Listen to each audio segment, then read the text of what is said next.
It's the Kink Consultant Podcast, where we're turning up the heat on all things kink and dating, relationships, and pop culture. So close the door, plug in your headphones, and let's get down to it.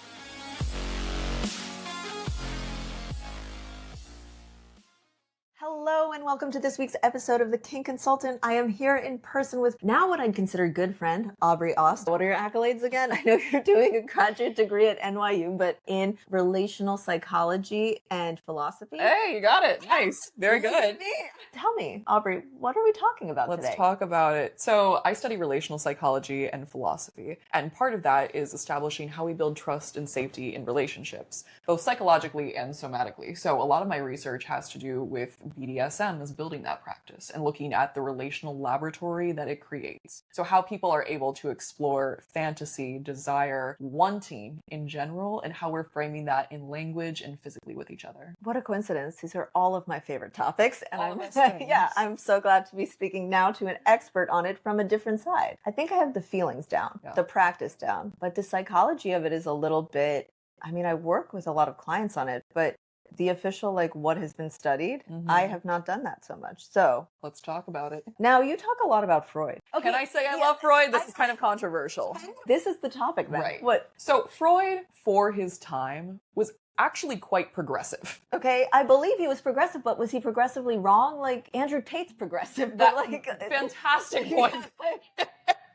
Yes, and a lot of the things that Freud did would not fly now. Hitting on your clients, sleeping with your clients. Sure, go for it. All things that also still happen now, though. True. I'm not sleeping with my clients. I'm just saying these things happen. Now they're more frowned upon in society at large. But when we look at this, I look a lot at Freud and fantasy. And I think the stuff that Freud, he was the initial thought leader in this process. And I think there's still value to that because he... In fantasy and sexual fantasy. Sexual fantasy. But when I hear Freud, let's just get this out of the gate. Didn't you think all men were obsessed with their mothers and women were obsessed with dicks? Yep. And in my experience of experiencing many men, I was never obsessed with a dick. So there were some really good dicks. Like, I'll be honest. But like, that's the point. Like, yeah, some stood out, but some were just boring. And then I don't meet a lot of men who are obsessed with their mothers.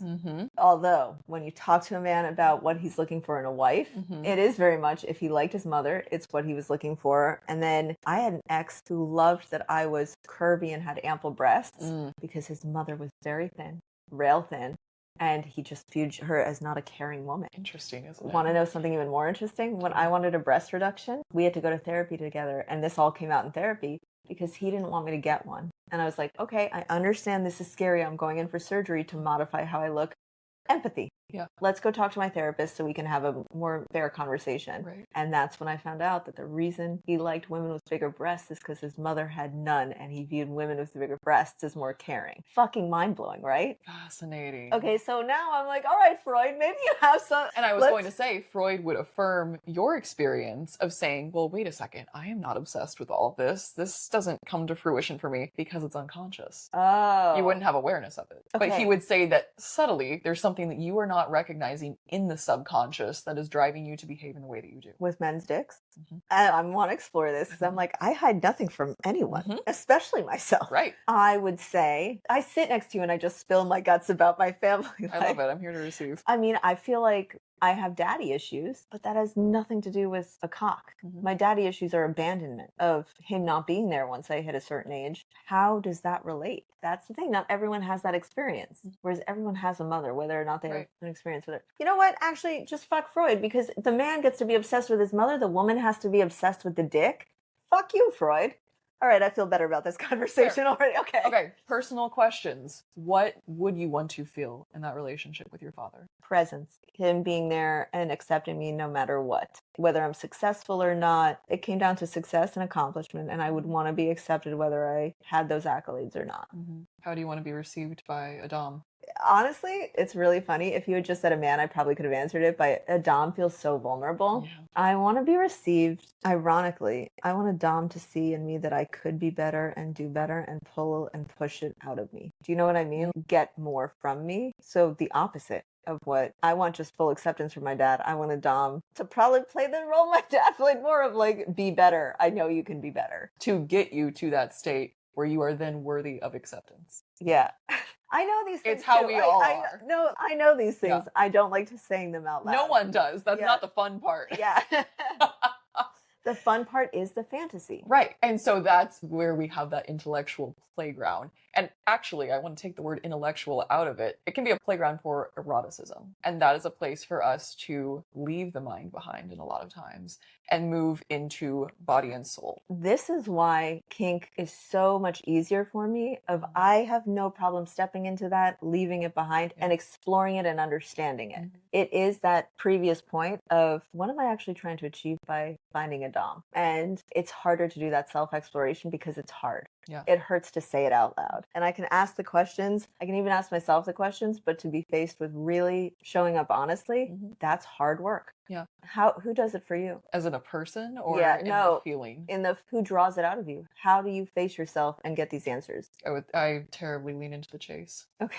I find myself attracted to dynamics in which I find that challenge because I feel like it gives me something to meet. Where do you think that comes from? Oh, definitely. Childhood. But but it's kind of a similar situation to you because I had very affirming parents. Oh. Who said, we don't care what grades you get, we just know you're trying your best. And I, from a young age, was an incredibly high achiever, constantly striving to be best of the best, top of the class, straight A's, all the things. And so then in my relationships and what I'm attracted to, I want someone who's constantly trying to raise the bar higher and higher and higher because that's something that I felt like I needed to push myself to do. And so now what's erotic for me is outsource that to someone else and make me chase after that.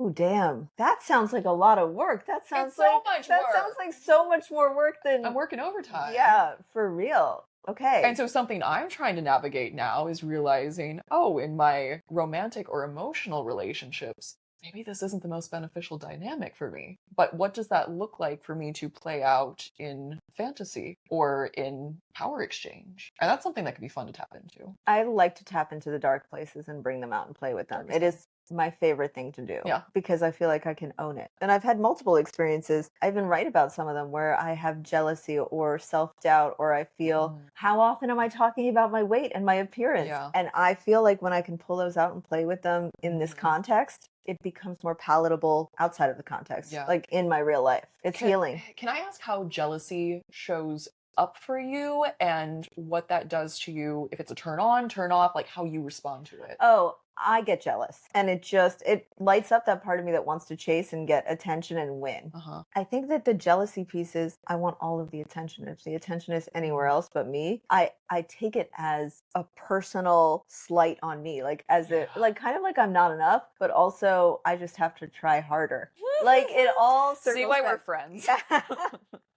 No, for real though. The person that I'm going after doesn't even need to be a high achiever or anything like that. I just need to want their attention for one reason or another. What the real mind fuck, the worst thing that could possibly happen to me is somebody wanting me back because then I'm done. I'm out. No, I say that facetiously. That was like me 10 years ago. Yeah. Me now is like, no, meet me where I'm at. Please come find me. Let's have fun together and be one. And that's why I think I've had in the past year since my breakup, I've had some of the best sexual experiences of my life because I'm looking for someone who's showing up and then we can have fun together. Yeah. 10 years ago, especially before I met my ex, that was my pattern. God forbid someone liked me back. It's terrifying. It was done. She's healed now. Yeah. I wish I could say that. I'm healing every day, but I will say that what I accept in relationships is very different now. Yeah. Like I'm willing to call out what I see.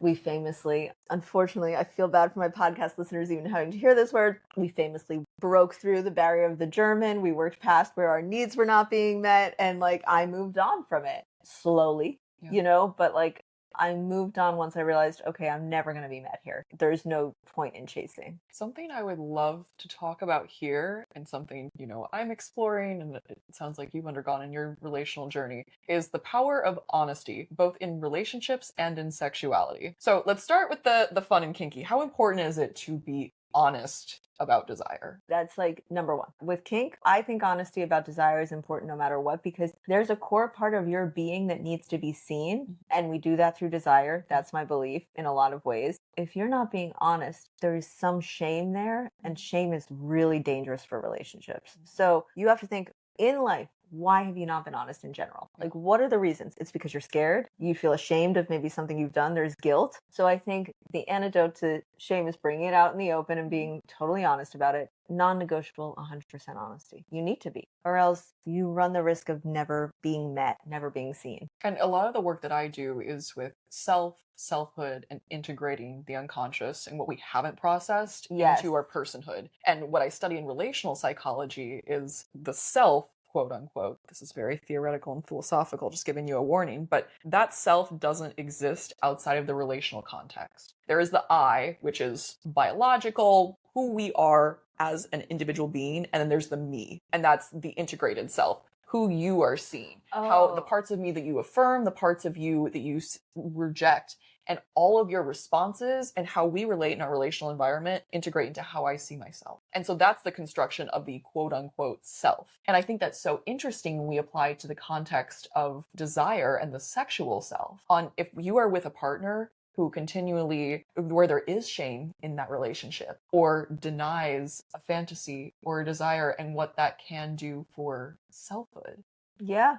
And so I'm curious on how you see that with the people that you work with, or working through that. How do we begin that process of integration? That is where I have to go 10 steps back from where you even just started, of talking to the individuals themselves and understanding, well, usually I work with one person who's kinky and the other person who is not, but the difference is they're at least curious or open, or they want to learn more.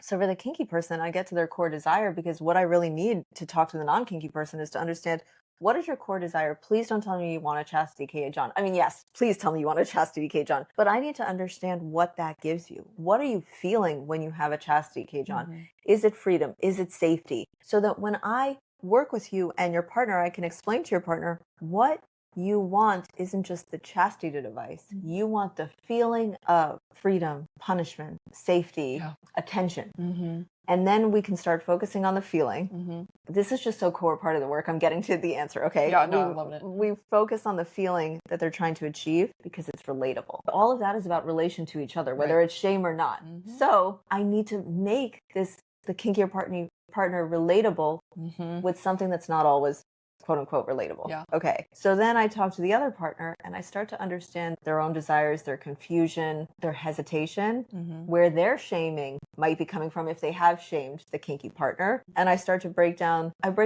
everyone's thought process so that it's like, okay, let's get to the core of what this is. And for the person who might accidentally be shaming their partner or just not interested, what's their core belief? Why are they not willing to explore this? And then I throw all of that information away for just a half a session. I say, okay, now talk to me about your own desires. And I want to get deep on them telling me about their fantasies, as opposed to just telling me like the psychological breakdown of it. I want people to get excited so that we can start to build up from there. Okay. So what we've done then is we've kind of like deconstructed where the core of their shame is, their shaming, their desire. And then we build up from there by making each other relatable. And that is how you're beginning to repair self, because you're teaching the others like, okay, husband who wants chastity, here's where you're at and here's what your wife is seeing, but like, let's reintegrate who you are and what you're actually asking for. Wife, I understand this is all new and surprising to you. I understand why that might be something that you're embarrassed about too, and maybe projecting that onto the person, but let's get down to why you feel that way about things. And now that we understand that, maybe there's something you're excited about exploring, and it's helpful to do it for someone else. It's like helpful to think about someone else's psychology and why it's easier to point to someone else and say, I'm judging that because I feel X, Y, and Z way, than these are my desires and I'm judging it because I feel X, Y, and Z way. Does that make sense? Yeah. I know I'm with you. Okay. I struggle sometimes to really break it down, but this is something that happens over 4 or 5 sessions with people, but it's all with the goal of like, how do I help these two people relate to each other? Right. And then it allows for a lot more self-acceptance and then acceptance of the dynamic that they want in their relationship.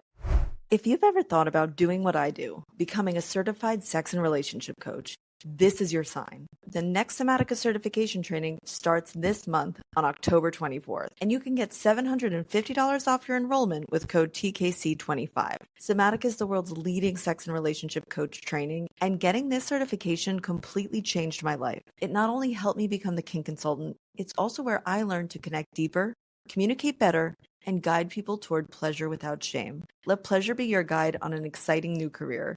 Sign up today at somaticainstitute.com and use code TKC25 for $750 off.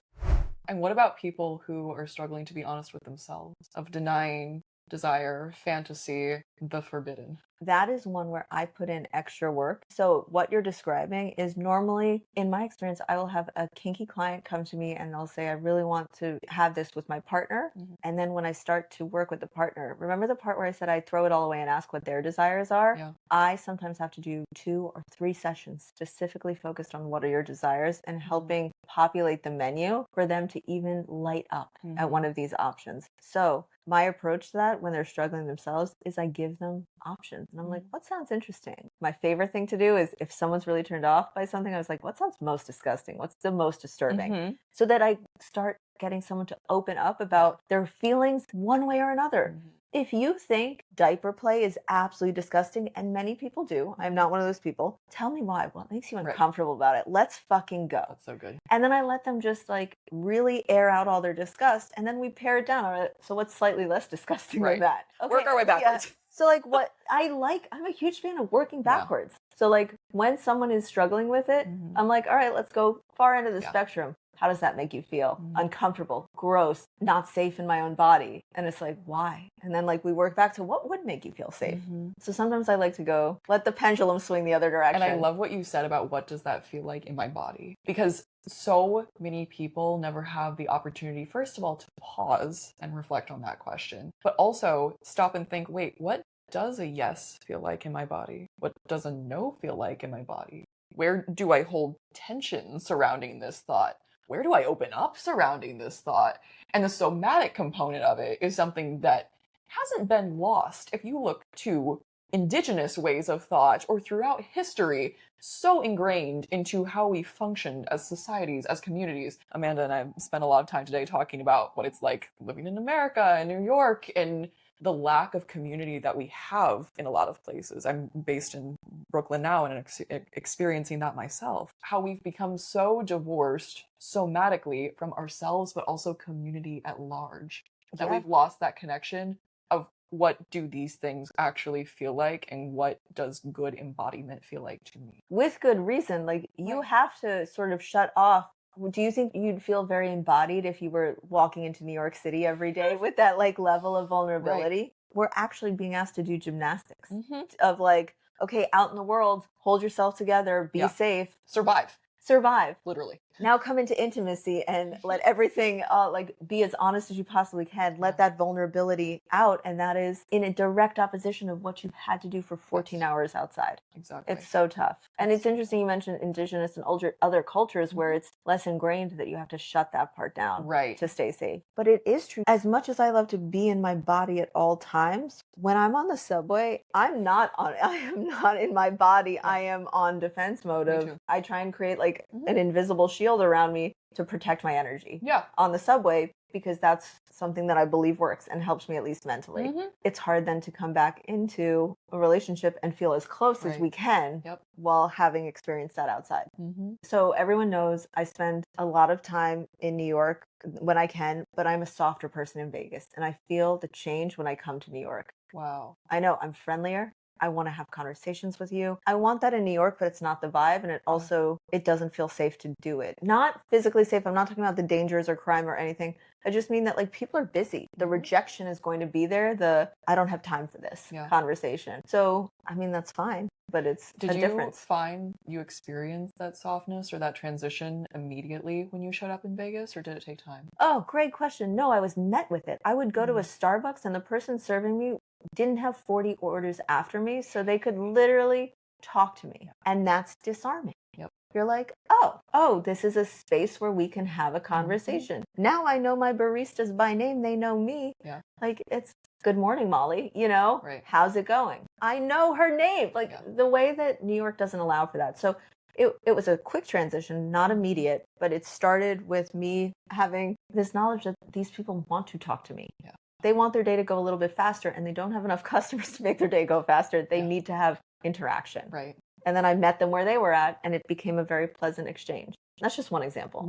But I'm sure it integrates into so many aspects of your life there versus here. Just the friendships, the closeness, the ease of, hey, do you want to meet up tonight? It's a different world. So much is situational and also relational. Situational is key though. Yeah.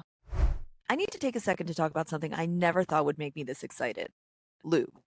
I've been doing a lot more personal exploration lately, and when you're playing with toys that need a flared base, a good lube is essential because your body's not going to lubricate itself back there, no matter how much fun you're having. My go-to has always been silicone because it lasts longer than water-based lubes and it feels smoother overall. But Lube Life's ultra slick thick silicone lube is next level.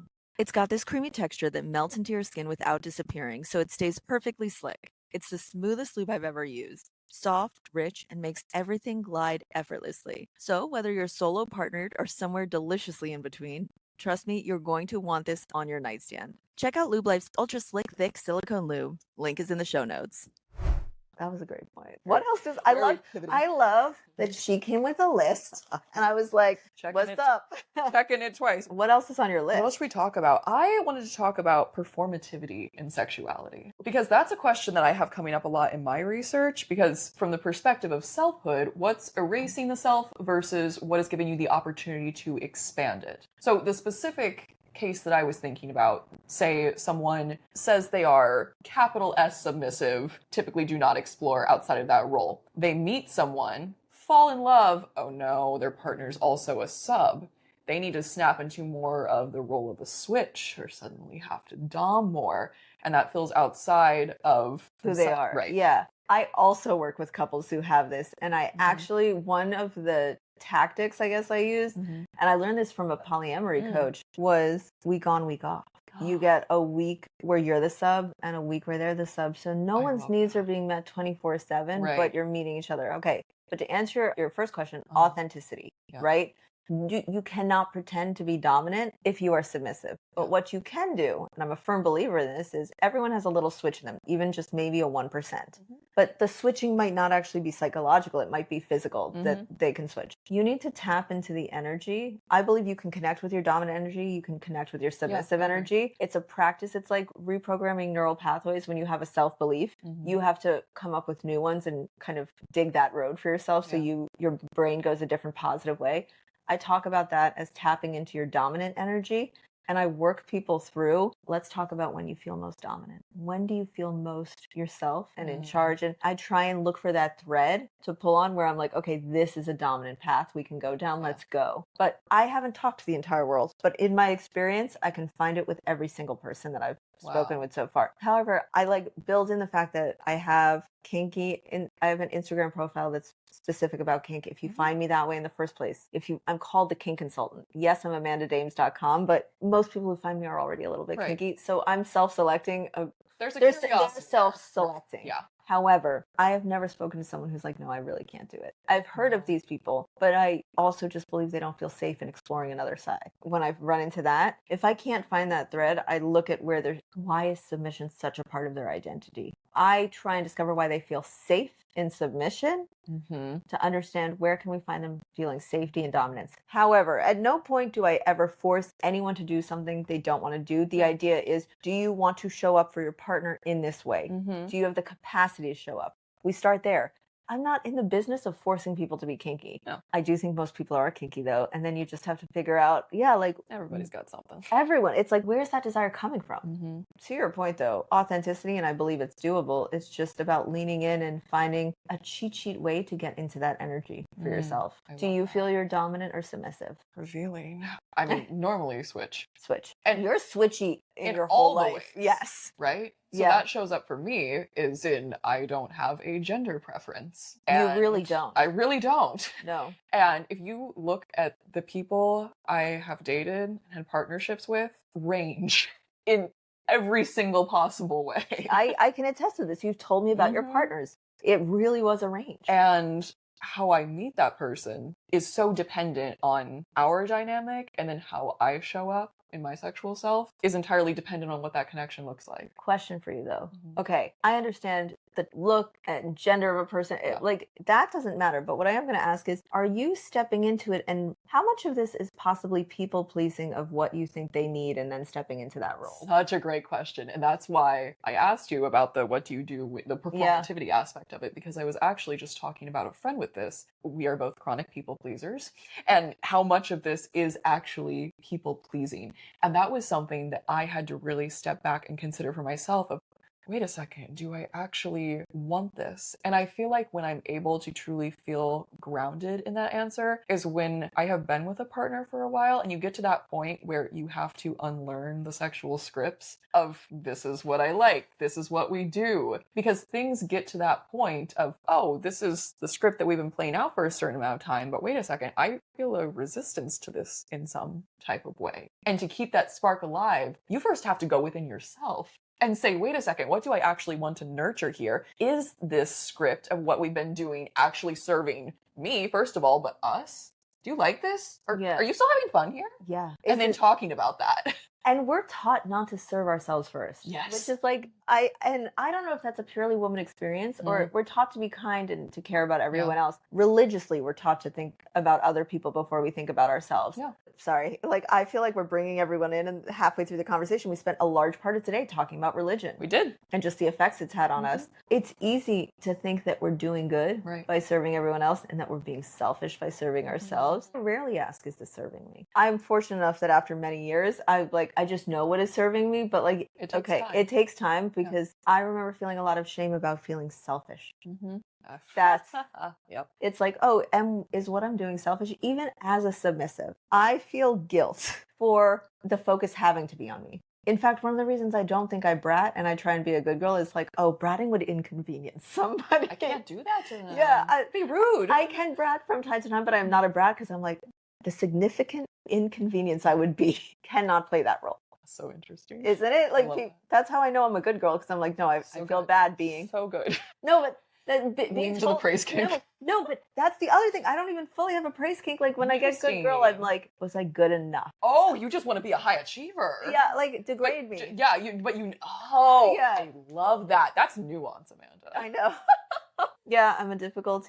Like, see, I can't afford to be bratty. I am already difficult enough. Yeah, that's fair. But I'm not. But like, I am. That's how you know, that's how I see it. It's like, oh, I already need so much. What is the most authentic version of myself? And so that wouldn't be pleasurable to you necessarily to be bratty, because then you're just so concerned about the inconvenience that you're providing to the other person. Yes, and it's a fear of, will they leave me? Will I be too annoying? Root fear. Hats off to the brats out there maybe living my dream. It's funny, because I actually, when I top, I enjoy playing with brats, because it gives me this opportunity. I know they're not going anywhere. They're bratting for a reason. I get to brat back. Yeah. And that's a lot of fun. That's such a fun springboard. Yeah, it's like, oh, this is where I get the banter in. Yeah. Because I don't want to get the banter in when, like, I'm bent over and being hit with an implement. Like, I'm not looking for more banter. I'm looking for it to stop. When you're topping, is that purely within the context of play? Yes. See, but that could be a difference. Here's when I dom sometimes, like, I had a sub late last year, early this year. One of the things I so enjoyed was helping him better his life. I cannot tell you how many subs have LinkedIn profiles, because I was like, you can achieve more, but that's my ingrained thing of success looks a certain type of way. Things look a certain type of way. And maybe that's not what they want. I mean, oftentimes they do want something that I'm like, you know what would help you? This. But at the end of the day, that is the psychology of kink. And don't get me wrong, it can also be, hey, I want to try handcuffs. This is fun. Yes. But the deeper layers to this are integrating the unconscious parts of us that we have yet to admit to ourselves. Yes, 100%. And that is with the goal of bettering ourselves, showing up as a fuller version of ourselves in this world. And trust me, we don't have to make it that deep if you don't want to. No, you don't. Like, that's so true. There's so much fun and play and amazing, wonderful aspects that you don't have to use this as therapy. And that's something actually controversial that I'm studying now, is there is so much power to this. Should we start looking at this as a therapeutic modality? Which is such a controversial conversation that we need a whole other episode in, and we're not going to fully dive into on this. It is controversial because for me, I focus so much on the desire of it and just the enjoyment of it and how a couple can integrate it. But yes, maybe there is deep healing work that can be done there. And I have definitely done it. I've grown with people in it. Yeah. It's just honestly, it's how do you bottle that? Right. Because we have cognitive behavioral therapy. I have to say that out loud because if I say CBT on my podcast, it's also cock and ball torture. It's so easily confused. Yes, so easily confused. I get it.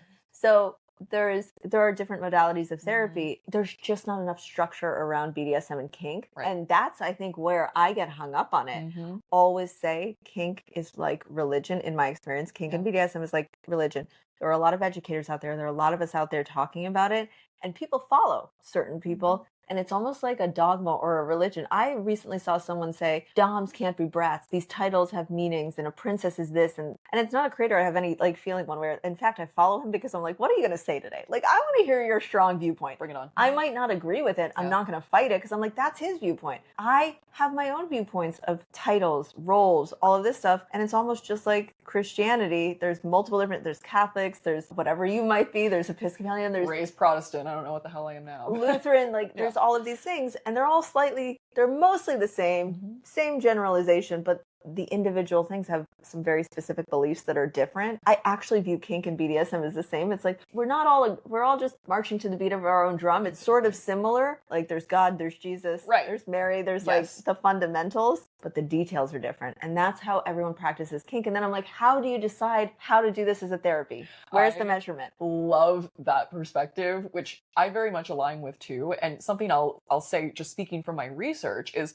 I speak to therapists about this. Some sex positive, kink positive, all the affirming boxes therapists. And I speak to pros who are in BDSM. The pro doms say they have a lot of people in their BDSM kink spaces saying, hang on, don't make this quote unquote normal. We want to keep this taboo and outside of the therapeutic realm. That takes away from what this is. And they don't like that umbrella term. This sounds like gatekeeping to me, though. Is it?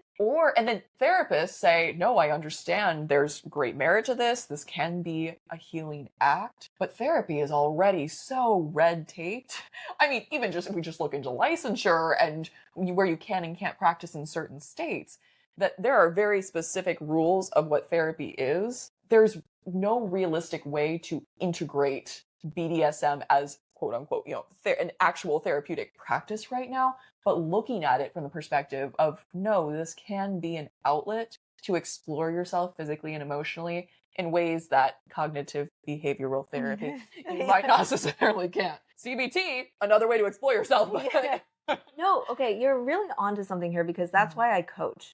I mean, like, I didn't go get a degree to be a therapist, but coaching does allow for some of that integration in what you're describing, healing, especially as a somatic, a certified coach. There is so much about the embodiment and what's happening and the feeling that we've talked about earlier, but with the kink side.